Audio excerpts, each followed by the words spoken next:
যখন আমার কোনো কিছু দিয়ে ভাত খেতে ভালো লাগে না, তখন কেন যেন এই ভর্তাটা দিয়ে আমি ঠিকই ভাত খেয়ে নিতে পারি। আমার এত পছন্দের একটা ভর্তা। এটা কিসের ভর্তা বুঝতে একটু কষ্ট হচ্ছে, তাই না? হ্যাঁ, এটা হলো উচ্ছে ভর্তা। এটা বানাতে আমি যেটা করি, প্রথমে উচ্ছে আর কয়েকটা কাঁচামরিচ পানি দিয়ে সেদ্ধ করে নেই। তারপর ঠান্ডা করে মাঝখানের বিচিগুলো ফেলে দিয়ে এগুলোর ভিতরে যে পানি থাকে সেটা এইভাবে চিপে চিপে ফেলে নেই। আর উচ্ছেতে থাকা পানি কিন্তু অবশ্যই ফেলে দিতে হবে, তা না হলে ভর্তা খেতে কিন্তু ভালো লাগবে না। যাই হোক, উচ্ছে থেকে পানি ফেলে দিয়ে একটা বাটিতে নিয়ে নিয়েছি। এবার বাটুনিতে আমি ভর্তাটা করে নেব। প্রথমে বাটুনিতে 3টা শুকনো মরিচ অল্প একটু লবণ দিয়ে ভালোভাবে বিচি সহ পিষে নেব। আর এই মরিচগুলো আমি একটু তেলের উপর ভেজে নিয়েছি।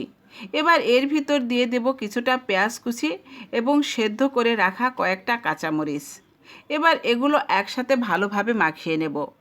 মাখানো হয়ে গেলে এবার এর ভিতর দিয়ে দেব খাঁটি সরিষার তেল।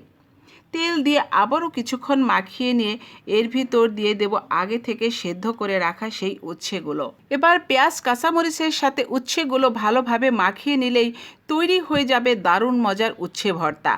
যারা তিতা খেতে পছন্দ করেন তারা এইভাবে ভর্তা করে না খেয়ে থাকলে একবার হলেও এইভাবে বানিয়ে খাবেন। আশা করছি নিরাশ হবেন না। আর আমি তো বাটুনিতে বা পাটাতে যেটাতেই ভর্তা করি না কেন, তার ভিতর মাখানো ভাত তো আমাকে খেতেই হবে।